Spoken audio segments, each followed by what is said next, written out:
got will, got fight, got pride, got reason. If you wanna go eat, then you know I'm gon' feed 'em. If you're coming for me, hope you're ready for a demon.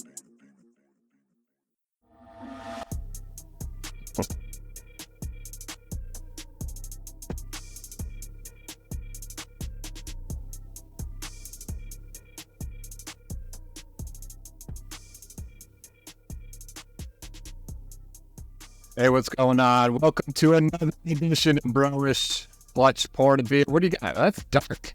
That's fucking not Dark Lord. This is Bark Lord. Ooh, by Transient out of Bridgman. Nice. Michigan. Looks like a good beer. It is, actually. I'm going to go back and get some more of it. Ooh, that's good. A lot of maple. Imperial? Imperial Stout? It's an Imperial, like, make my nut fucking go... Nice. Sorry. You couldn't hold that. Sorry. Part of the anatomy. All right, hey. Notre Dame with a tight 21-14 comeback victory over the Duke Blue Devils in Durham, North Carolina on Saturday. Way too tight. I mean, I don't know. I don't remember how much time was on the clock when we got the ball. I believe it was less than 2 minutes. Was it 2 or over 2? I want to say it was right around 2. I think it was 2 teens, I believe, when they got the kickoff and ran it up. It was about 2 minutes. So never should have happened. Yeah, why we were down by 1 in the fourth quarter. We had control of this game at half. At the half, we were up, what? Was it 13-0 or was it 10-0? It was 13. Was it 13 already? 13-0, yeah. 13-0 at halftime. So we had we squandered a 13-point lead and we had control. We just, again, like so many times we've seen in the past with these Notre Dame teams that they could just step on the gas and just kill these teams and put them away. And they have before. I'm not saying they haven't. It's just, I mean, Duke was a tough opponent. I think their defense was played outstanding. Our offensive line could not hold their defensive line, and they were just killing us with pressure the whole game. Hartman overthrew multiple passes because he was pressured. The center, Zeke Correll, terrible. At one point, he got pushed down and looked like he was a baby. They pushed him in. He just didn't belong there. Oh, Miller had that same thing happen to him a couple of games ago. Same thing, just got knocked over like he was a bitch. Yeah. Geez.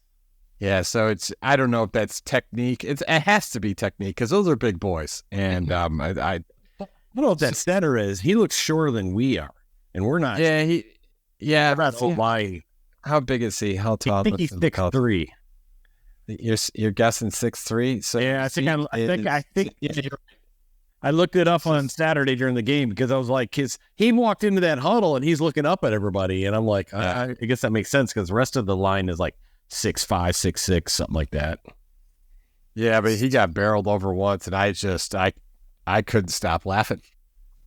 It was hilarious actually. So So that obviously Sam Hartman had a pretty tough time against this defensive pressure.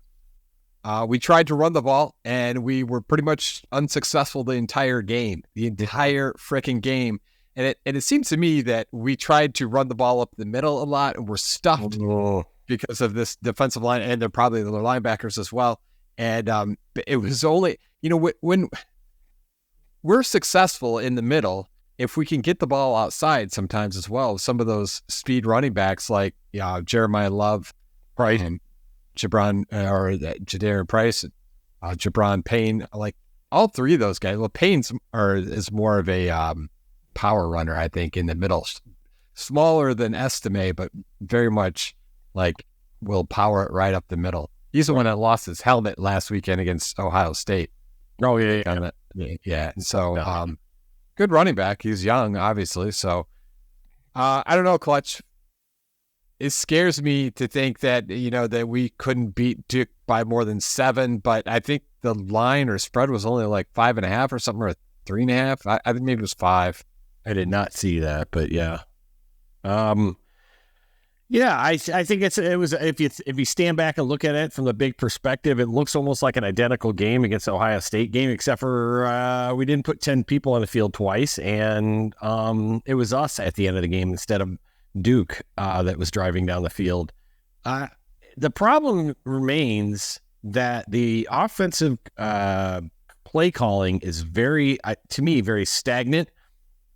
As much as I like Sam Hartman, there are some times where I've seen him throw and I'm like, that was a tight throw. I'm glad the receiver caught it or tight end caught it. But man, there were some people there. If you pull up, I sent you a couple of pictures. I know this. The first picture I said, I think it's third quarter as we're talking. I think it's the tight end throw right at the beginning of the game is what that's from. And that, if you look at that, the tight end, obviously we know that, what's his name? Evans? What's his 88 at 88? So, show me what we're looking at here. Yeah, so if you look at that, this is him getting ready to throw. He's going to throw, I think, in the middle of I can't really see it because it's so damn small, and I'm like old man blind. Yeah. If this is the right, this was the third quarter picture that you sent me. Yeah, and I'm trying to look at this. I'm like, I can't see. You sent me these pictures, and there you can't even explain what the hell's going on. Well, I believe this is the one here with Evans. He's in the process of throwing to Evans, or maybe this is a third quarter picture, so I'm jumping ahead. I apologize. But he's throwing where the green, he's going to throw to that receiver that's got the green squiggly line under it. That's where he threw. But if you look to the right, he's got two guys, one of them farther down the field, that are available. If I could fast forward this into the point of when the receiver catches it, those two defenders close in on him, and you're lucky that he did not get it intercepted. But so that looks like Flores right there. Yeah, there's Tyree, and that's probably Mitchell Evans, maybe the tight end. Okay, so this is the third quarter. Same thing happened though on that Evans play though at the beginning of the game, and that I don't want to rip on him because I mentioned at one point, can you imagine this game if Pine was still quarterback? I mean, I don't want to go backwards. I think Sam Hartman is great. Could he get coached a little bit, is my moral of my story, by the offensive coordinator, quarterback's coach? I think so. And I definitely think, like you alluded to, if this podcast existed last year, you would have gotten really tired of me bitching about Tommy Reese's end around. But man, we could really go for an end around right about now. I know. And we don't need it every game, but. Right. And I don't know. We do have speedy running backs, and we just got to mix it up more at the play calling. Now, It didn't help that the fact that we had a number of receivers out for I don't even know why. They said on the radio broadcast. Did you injuries? They were all in. Yeah, unfortunately, you had a great broadcast. You this Catholic channel. We were listening to Kirk Herbstreit and not Chris Fowler, whatever his damn name is. His voice was gone, but they mentioned that they listed all of them, and they all had they tweaked something during the week. One of them had a hammy issue, another one had they just said a leg issue. So there was 3 receivers. So there was I'm sorry, Bonzi, or who was it, Colsey? Bonzi Colsey. Well, Dion Colsey, my bad. Yes. Trying to think of a football player. Mix of that. Yeah, Great House is out. Who else was out? Jaden Thomas, their big receiver, the big body. And so that once you can't start taking away receivers that Sam Hartman is used to throwing to, and now you got to kind of start a relationship with Flores that has kind of been on and off. And Tyree's still there, so that was good to have Tyree still. And Tobias Merriweather, who is still trying to. I think he caught a nice touchdown pass last weekend, but he's coming along, right? What I'm saying is the fact is that Hartman had a tougher time, I think, maybe just gelling with some of these receivers that he's not used to throwing to all the time, even though he does throw to a lot of receivers throughout the game. Although Evans has been somebody he's been throwing to, and all of a sudden there was 8-year-old freaking make love gel there big time. They was throwing at him like crazy. Well, Mitchell Evans has had a few catches throughout the first like 3 or 4 games or whatever, but he had a lot of, obviously, a big time production this last game, and that catch where he caught it like this when he was running the opposite way. I was like, dude, what? Yeah. So yeah, to me, I think he kind of looks better than Michael Mayer. I don't know. I think he's quicker. I think he's got better hands too, I think, though. Yeah. He's got better. Mayer, I think, is a better body in terms of blocking as a tight end. And as well, when he's got that ball and he hits that cornerback that's too little, he'll roll him over. Evans probably can too, but I think you're right. I think Evans has got some more speed and better hands for sure. So Evans is a junior. He can go to the draft after this year if he wanted to. And they're probably going to start poaching him soon because he's a big time tight end, 6'6", and 248. Yeah, we need him. We need him. What else did I see? That fake punt in the first quarter. I totally had missed it. I was like, fuck, they're punting, and I got up from the couch and he walked off. I started to walk off, and all of a sudden, my wife Carrie yelled at me, and she's like, "They faked it!" And I was like, "What?" Back in, and he's getting tackled. I was like, "Oh my god, why didn't I?" I'm like, this team reminds me of the Lions, kind of the Detroit Lions at times. Well, I'm glad they did fake it because they have speed. Like I said, Jeremiah Love. I mean, he just ran it to the outside, and there was nobody there. So, yeah, great play. You know, if you could do it once in a while, why not? Yeah, I don't know.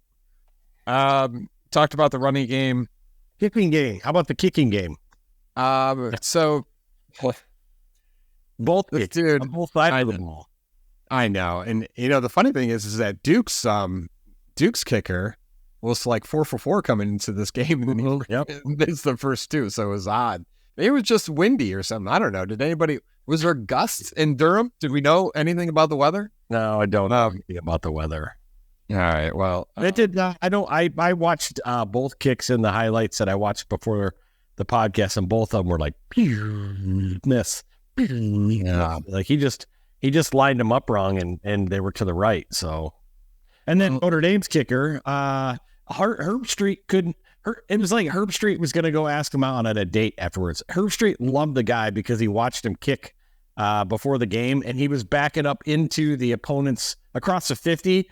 And he's like, what is this guy doing? And he was just like killing, like nailing these kicks. At one point when he was kicking the first field goal, he's like, I don't know if he's going to make this or not, but it will go over the all-state net. It will go right over the top of it, is what Herb Street said. And he missed the damn thing, and it went over the all-state, the net. But he couldn't make it. His accuracy is horrible. What else did I want to talk about that game? Oh, yeah, the other quarterback's mom. Why do now I'm so glad that I wasn't even listening to this broadcast because I would have been annoyed. Every time I'm watching the TV, it's cutaway of this. Why? What was the backstory? So he gets told all the time that good luck, you're going to do good and stuff like that. And he just feels like he needs to be broken down more. So one day he told his mom, you need to tell me that I suck. And then that's been her thing, like now for every time. Like they'll be texting back and forth. She's like, all right, well, have a good day, and you suck. And that's how she wraps up the text conversation. And they'd actually have like the little silicone bracelets to say you suck on it now. And that's the whole thing. And then they had to keep showing her throughout the game. I don't know if that was dad next to him or just some dude she picked up. They didn't mention him at all. They just next year. Yeah, I have no idea who that guy was. Yeah. So it was nice when Notre Dame was coming back that they did not show her again. So I was just getting I was getting annoyed by just why, and obviously didn't have the audio, so that helped. But still, I was like, come on. Anyway, I want to go back for a second and talk about last week and how Notre Dame prepared for this game, because it seemed to me that nobody could get over this Ohio State game. And maybe we didn't talk about it enough. because everybody else for the entire week. Podcast short at 30 minutes every time, so we couldn't. Well, I mean, there's almost you can't sit there and dwell on this, but that's what they did. And I mean, Malik Zaire, old Notre Dame quarterback from back in the day, few years back, he tweeted out that Notre Dame is not using the 24-hour rule, which means to stop thinking about that game or that loss and move forward and start thinking about Duke. And it was Wednesday, and he was still talking about the game. And I think that irked some people. Like, dude, we need to focus. You need to get your players to focus and the coaches, for shit's sake. Fuck. Whatever. Anyways, it sucked. The game sucked, right? We all know it sucked. There's 1,000 ways we could have, like you said. You wish you would have counted all the times that Notre Dame would have, that had a chance to win the game or whatever. Yeah. And go ahead, because I know you want to talk about that. No, yeah, you're exactly right. I mentioned how many times. I wish I went back and counted how many times they basically wrote down on a piece of paper and gave it to Ohio State. Said, "Here's an invitation for you to win the game now." And Ohio State was like, "Eh," and they did that over and over again at the end of the game. I mean, this past week before the Duke game, all the video online, all the stuff on ESPN, everything everywhere was like, oh, let's overanalyze this last Ohio State drive and how they won the game. Dude, they didn't win the game. Notre Dame handed it to them. They handed it to them the last time was that last offensive drive when they could, again, the offensive play calling was so shitty that any other team in the nation, whether it's pro or college, would run the fucking ball, run. And they were throwing their first. I went back and watched it. Their first two plays in that series, 11 yards and 12 yards, a pass and a run. They were 23 yards in two plays, and then they got to that next series, and Hartman. That's where Hartman hiked the ball. And I know we shouldn't be living on this after the Duke game, but I'm doing the same thing every day. But I don't get it. So I won't go into it. But the same thing was happening in the Duke game. They were not The play calling, I think, was it was almost like have a vanilla playbook. And it's run up the middle. This offensive line is great, which we're seeing is not. Yeah, they've got two pillars on the outside, but the offensive line is more than that. And I've seen, like, in one of the images I sent you, the second image, Hartman gets sacked there, and you see the guy running in from outside, and the offensive lineman just lets him go by and like tries to reach out and grab him, but it was too late. I mean, this middle part of the offensive line is sucky, and their offensive play calling is sucky. And all I got to say is they better light it up, because they're not going to have teams where they're missing field goals like this. Now, granted, their defense is solid. I love their defense, but we saw it against Duke. You throw the defense out there for these long series with the opposing offense, the defense starts to get tired, and that's what happened at the end and let Duke back in the game. And then Notre Dame couldn't score because they haven't been able to score the whole damn game. Excuse me. So that's my period. Exclamation point. The other bit of news, not really fucking news, but that came out because I read a tweet on it, was like, this is what all the Notre Dame fans and everyone Notre Dame are talking about. And it was an article about why Marcus Freeman should leave Notre Dame and go to Michigan State. And it was written by a guy I used to work with named Rico Beard. Yeah. I saw that. Yeah. And this dude, oh, man, I don't know. Is he a Michigan State homer? Oh, he's a homer. I mean, he went to Michigan State, but he just... Look, good guy. He loves Michigan State, just like we like Notre Dame. But he's just kind of a kid. Yeah, whatever. I'll just leave it there. Anyways, don't read the article because it's stupid. I mean, go out and read it. I don't care. Actually, I have a copy of it right here, and we can share it, I think. Well, I don't understand why somebody would leave Notre Dame and go to... Because it was school. Well, it's kind of a lesser school, but if you love money, that's what I think he was alluding to, is the fact that, like, hey, man, we got a bunch of cash. Obviously, we got like Matt Ishbia backing us up and some other, elite alumni that can throw cash, boosters or whatever at these coaches. And just like in the Mel Tucker situation, which really is fucked up to say the least, but they throw $95 million for, I don't know how many years. Was it 10 years? Right. I mean, that's ridiculous money. And he wasn't even that great of a coach. Obviously. It is, but they have a serious problem that extends from the football program to the gymnastics program that has to do with some kind of sexual misconduct. So I don't know if I'd stay clear of Michigan State unless you're an up and coming coach and desperate. Freeman, I could see Freeman going to Ohio State. I could possibly see Freeman thinking, like Brian Kelly going to an SEC school. But you know what?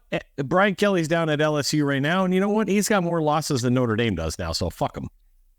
I think Marcus Freeman, I believe Marcus Freeman wants to be here. I think that he enjoys the challenge, that the fact that he was given this job and he hadn't coached anywhere as a head coach ever. And so I think he thinks this job is, it's going to be a challenge. He knows it's going to be a challenge. And I think that he's not going to leave because of the opportunity that was given to him. I think he's going to finish it out, or how long it goes. Maybe they don't renew his contract. Maybe he does get fired down the way. Who knows what's going to happen? But I don't think Marcus Freeman will leave for Michigan State or anybody else because of money. We know something's going to happen.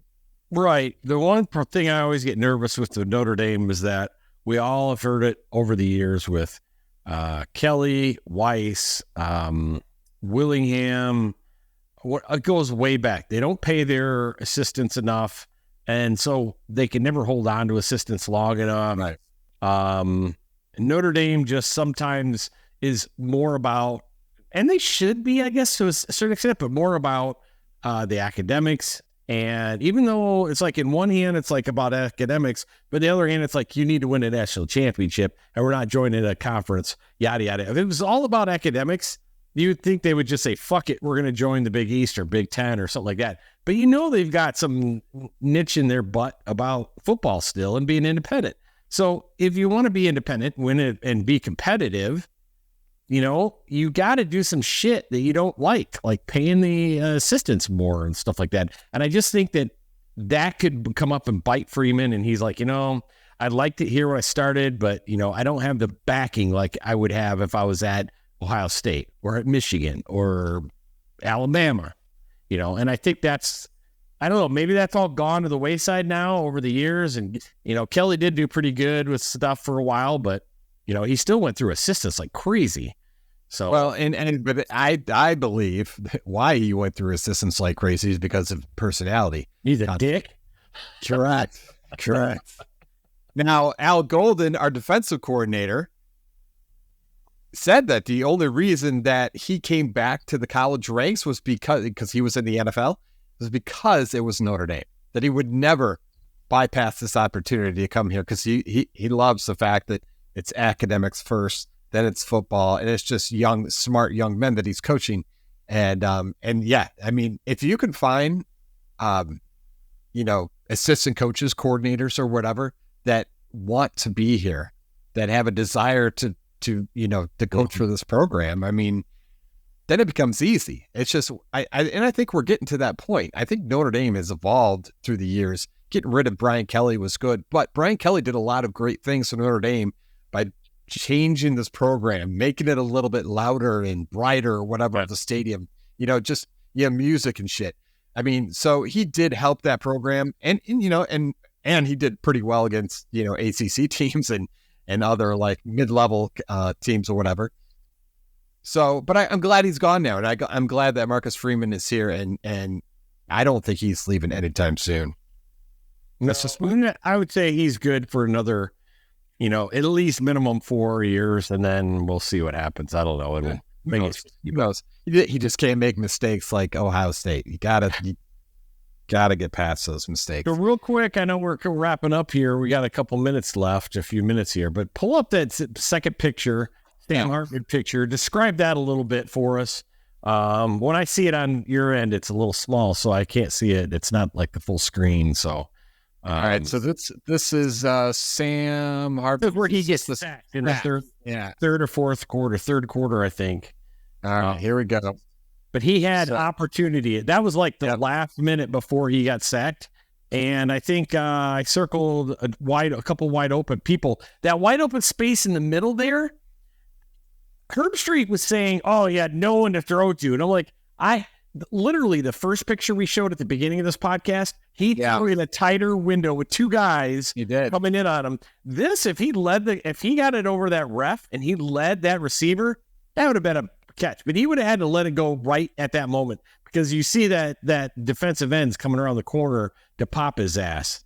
So that's the one thing about Sam Hartman that I like is that he's a little bit of a risk taker to try to thread that needle or whatever, and he does it. I mean, but he's got a very accurate arm. So did he throw an interception last night?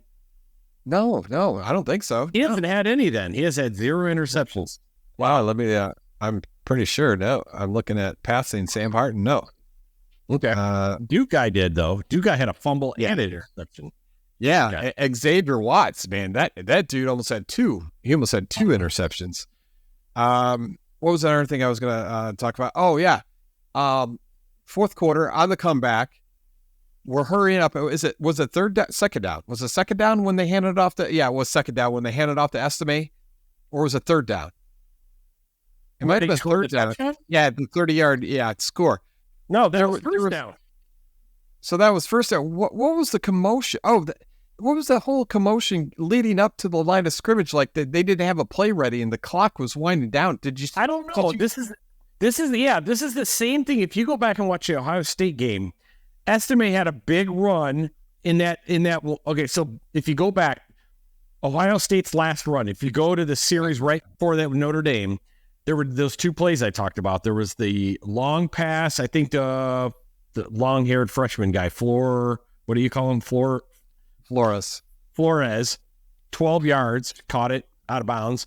Next play, Hartman's looking, and this is the same thing that happened for this Estime run, and both of these were Estime runs. He's looking at the sideline, and you can literally watch him go, what the fuck? Like, give me a play. Like, in the Ohio State game, you could read his lips. He says, give me a play. Like, I need something. The Estime run for this game, it was the same thing, because I was getting nervous. I was like, dude, they're going to lose this. And he looked over. There was like 12 seconds left counting down in the play clock. And he's looking over and he's like, give me something. And this is again where I'm getting at is that the offensive coordinator and that whole freaking offensive team, coordinator, assistants and all that, I don't know what the fuck the problem is. But in both cases, they turned out to be Estime runs and they were good. But still, like, he's got 10 seconds left. He turns away, gets in the huddle, they break, and he snaps it, and boom, gives it to Estime. What I highlighted here is Estime ran to the left, and right there, if you look at that, there is nothing there. You're like, and there's a guy coming up his ass like there right behind him. He had nothing. And as he went to the right, that even collapsed more to the right. And somehow he got around all that.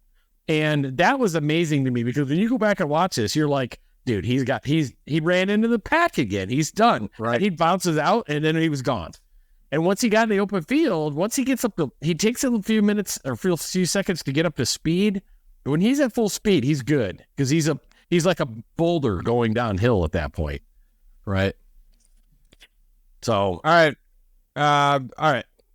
Notre Dame wins. So we're 5-1, halfway through the season here. Next week, and they are playing the Louisville Cardinals. Cardinals. I don't care. Cardinals. Yeah, it's not Stanford, so it's Cardinals. What time is this? What time is this freaking game? It's TBA. 7:30, I think. Again, it's another night game against a 5-0. Oh, that's right. Are they 5-0? Yes. Are they Notre Dame? I don't know, but Notre Dame will be playing possibly 4 undefeated teams in a row. Ohio State, Duke, Louisville, USC, all in a row. All right, we got about 15 seconds here, Clutch. So tell me something. Amazon, Alexa, what do we want? What do we want? Oh, put the hold on. shopping cart. Cancel. We're gonna have. What do we want to put in there? How about some predictions? What's your prediction against Louisville? I know nothing about this team. Put a bigger, more diverse offensive playbook against Louisville on my shopping cart. There we go. I couldn't find anything for diverse offensive playbook against Louisville. Bitch. Alexa, put a very diverse playbook against Louisville on my shopping cart. For very diverse playbook against Louisville, the closest I could find. Oh, shut up. I'll take care of her later. Her and I'll have a talk out back behind the shed. Well, tell her to shut up. Shut up. Cool. All right. Here, finally, we are over our 30 minutes. However, we have predictions, so I'll extend it a little bit. Go ahead. Your prediction, Clutch. I have nothing for Louisville. I mean, I really don't even know who they've played. I don't either. I don't know what to say. I don't even know. My prediction last week was that Duke was going to win. They're the Cardinals, by the way. Cardinals. Yeah, they're plural. They're a flock. I'm going to say Notre Dame. Okay, we do have a common opponent. NC State. What's that? Who's that? NC State. Now, we tore NC State up, right? What was that score? 45-24. Yeah, 45-24 at NC State. Okay. And they played NC State, and they won by 3. 13-10. 13-10. Low scoring game. Defense. Okay. All right. So I'm going to say... but they do give up points because they gave up 28 points to Boston College at home. So okay. They Is do this at Notre Dame or at Louisville? No, at Louisville. Okay. At Louisville. I'm going to say 31-12. Notre Dame. I believe they're going to light it up. Ooh. I believe they win this game 49-10. Okay. Very proportionate to what I said. Yeah. 49-10. Okay. Notre Dame's defense plays well. I think we get our receivers back, and Sam Hartman tosses injury around like crazy. I believe, let's see, just for shits and giggles here, I just want to see team stats by the Boston College Eagles, who are 1-3, but they put up 28 points on Louisville. And so their total yards, I'm not kidding you, 427 total yards against Louisville. What? 295 passing, 132 yards. No, he plays for Pittsburgh now. So, but they were giving up 5.9 yards per play. I don't think Notre Dame's going to have a hard time with this team. 5-0, but they haven't really played anybody. Boston College, Murray State, NC State, which we are a common opponent, Indiana, and they won by 7. Okay. Yeah. So, yeah.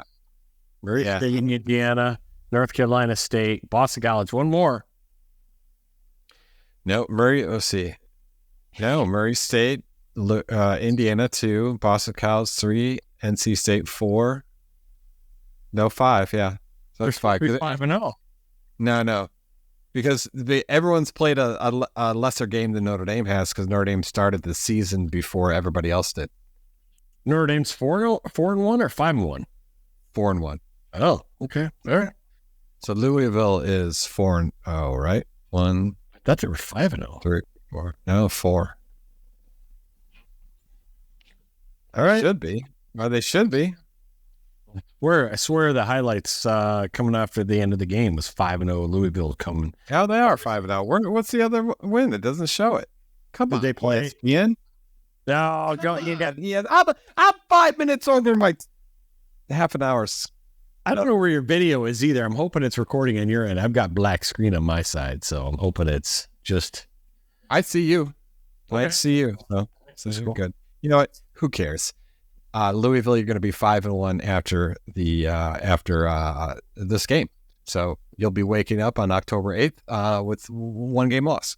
Oh. So anyways, thanks again for joining me and my brother Clutch for another edition of Bro-ish Two Brothers talking Notre Dame football. And go Irish. I can feel the blood creeping up from the heathen sky.